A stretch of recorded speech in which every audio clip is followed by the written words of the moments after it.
Morning guys, today is going to be kind of a trial day.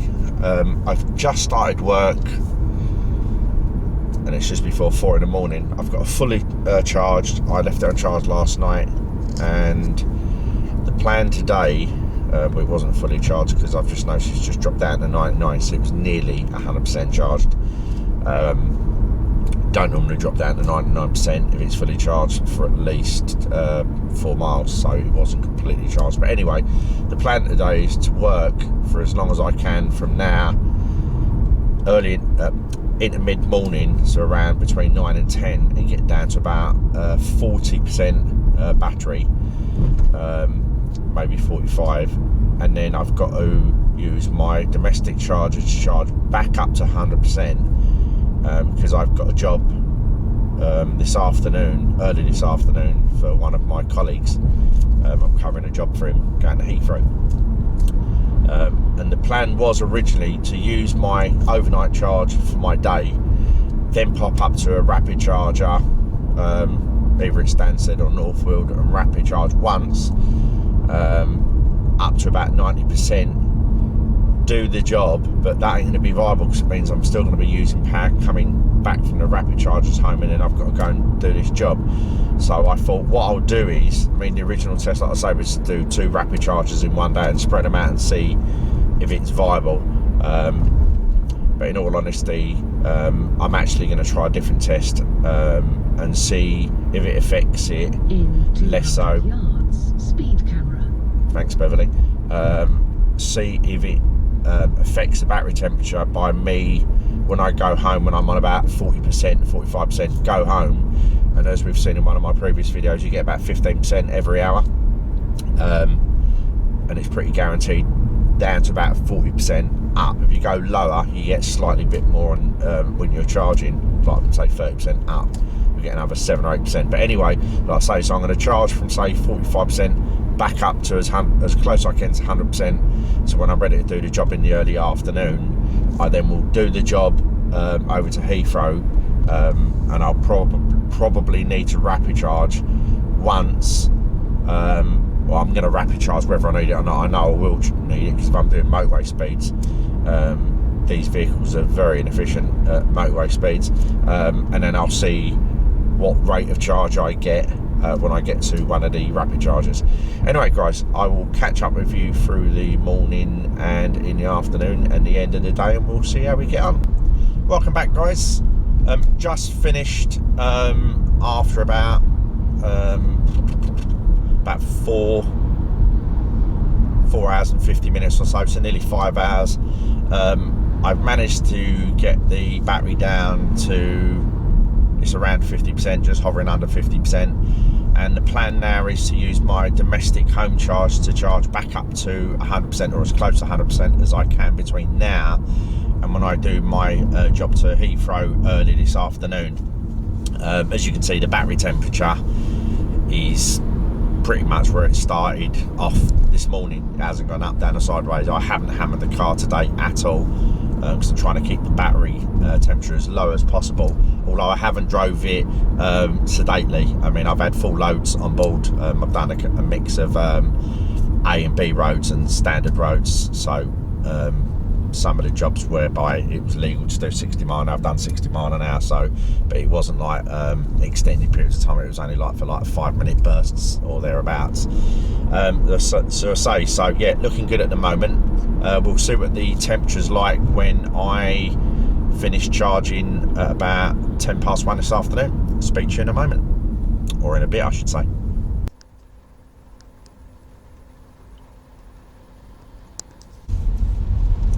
So guys, just left Heathrow. As you can see on the clip I'm about to show you when I'm chatting, I left there on 55%. I've had the heating and the air conditioning, might I add, to keep the windows clear because it's a little bit damp today. The temperature's hovering between 10 and 8 degrees, and as I say, the battery temperature is hovering just on half now.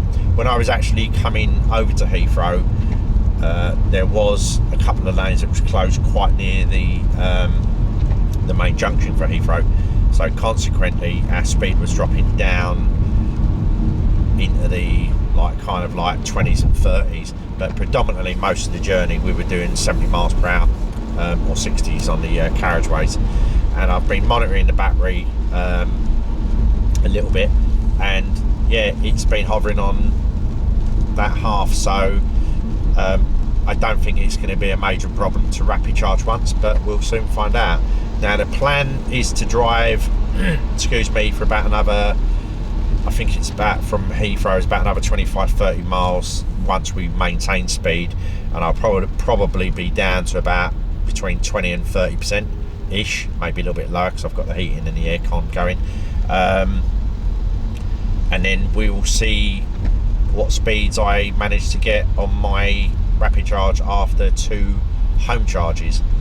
Anyway, I'll catch up with you guys in a little while because it is just about to hit the motorway at full speed. Not. Yeah, Saturday afternoons, eh? So just arrived at South Mims. As you'll see in a moment, I am down to 23%. Just let me turn off all of this to save it being so noisy. I'm on same as I was before, basically half the battery on temperature wise.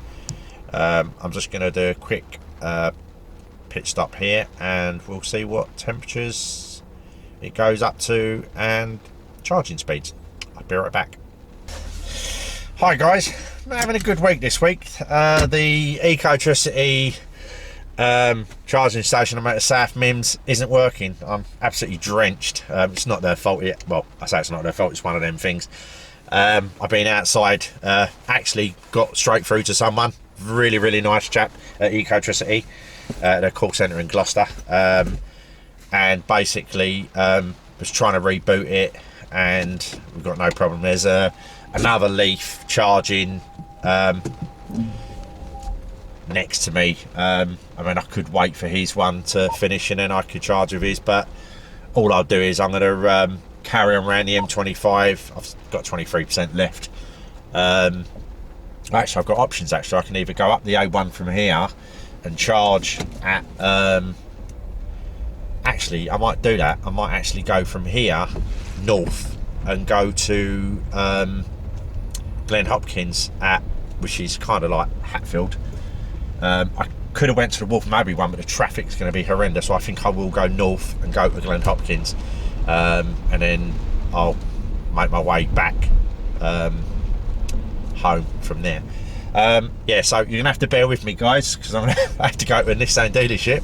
So that's 3 charges in 1 week. I actually did say to this gentleman that this is the 3rd one I found in a week. So obviously I found the one on Polar, which isn't on the network obviously.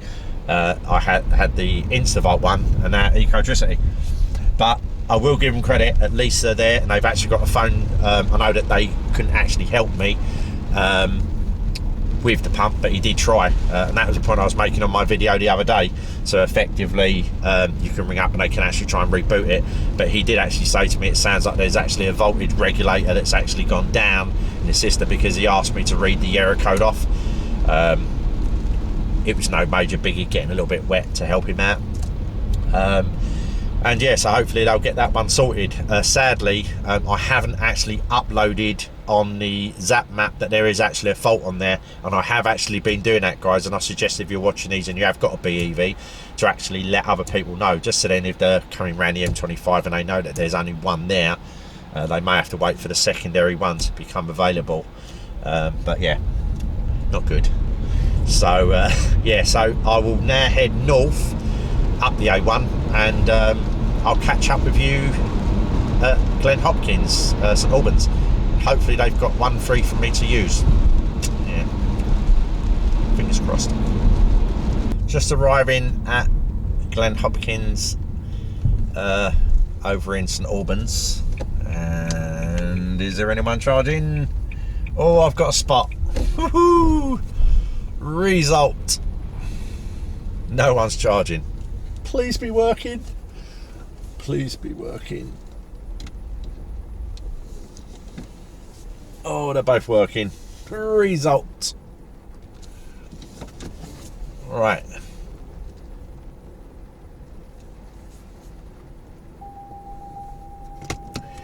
take 2. I'll be right back. Woohoo! We have success. Oh, thank you, Nissan. Glenn Hopkins, thank you. Right, now, back to business. Now we're finally charging. Right, let's get rid of that. Let's have a look at this battery temperature. So basically, I've had to drive up here. I was on 16%. It's just been charging for a minute. So I'm up to 17%. And we'll keep an eye on this battery temperature and see what happens in the next... well, I'll probably try and stay here. I might as well stay here till, I suppose, half an hour. Might as well make the most of it as it is free. No, I'm only joking. I'm only doing this as a test, guys. Ordinarily, I would have went up to enough to get me back home and finished for the day. So I would have been here probably 15-20 minutes, but all in the name of science and for you guys. So this is 2 home charges and a rapid charge, and let's see how we get on and see if we there you go, 37 kilowatts currently. Let's see what happens. We'll give it 20 minutes, half hour, and I'll report back. Speak to you in a moment.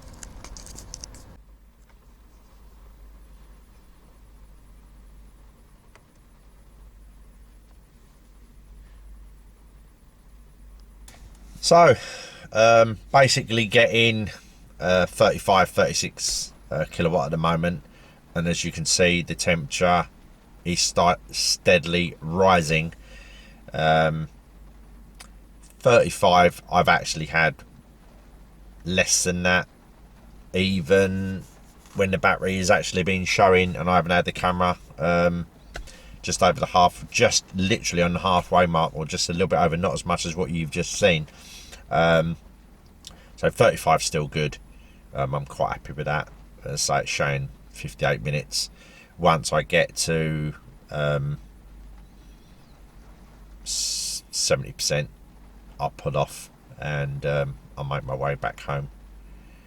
So I'm absolutely starving, need something to eat. And sadly, there's nothing actually around here. I could pop into the dealership and get a cup of coffee, but I don't really want to drink. I actually want something to eat. But anyway, yeah, not a major problem. 2 home chargers and 1 rapid. And I say that was actually doing motorway speeds as well, which does, I've noticed, if you hammer it, it does increase the battery temperature if it's at a lower state. But yeah, anyway guys, I will finish off and I will make my way home, and I will speak to you guys soon, and I hope you're having a good weekend, guys. Bye for now.